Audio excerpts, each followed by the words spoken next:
મિત્રો, આજે એક સૌથી મોટી અને દુઃખદ ખબર આપણી સામે આવી છે, જેની વાત આપણે વિગતે કરીએ તો મિત્રો નમસ્કાર, અમારી ચેનલમાં તમારું સ્વાગત છે.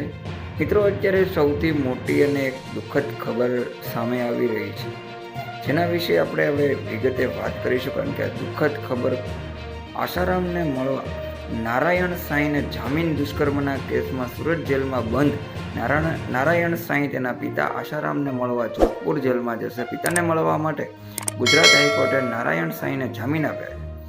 આશારામની નારાયણ સાંઈને જામીન આપ્યા છે એટલે આશારામને મળવા માટે તેમના પુત્ર નારાયણ સાંઈ, જેને હાઈકોર્ટે જામીન આપ્યા છે, અને હવે તેઓ તેના પિતાને મળવા જશે. આશારામની ઉંમર 86 વર્ષ છે અને બંને બાપ દીકરા 11 વર્ષથી નથી મળ્યા.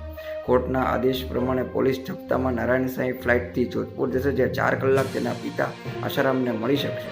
પહેલાં 5 લાખ ડિપોઝિટ જમા કરાવવી પડશે, ત્યાર પછી જ નારાયણ સાંઈ તેમના પિતાને મળી શકશે.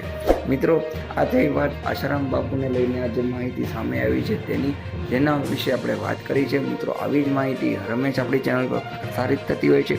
જો તમને આપણી ચેનલ પરના વિડીયો પસંદ હોય તો આપણી ચેનલના વિડીયોને લાઇક કરી લો. પ્રથમ વખત આપણી ચેનલ પર આવ્યા હોય તો આપણી ચેનલને સબસ્ક્રાઈબ કરી લો.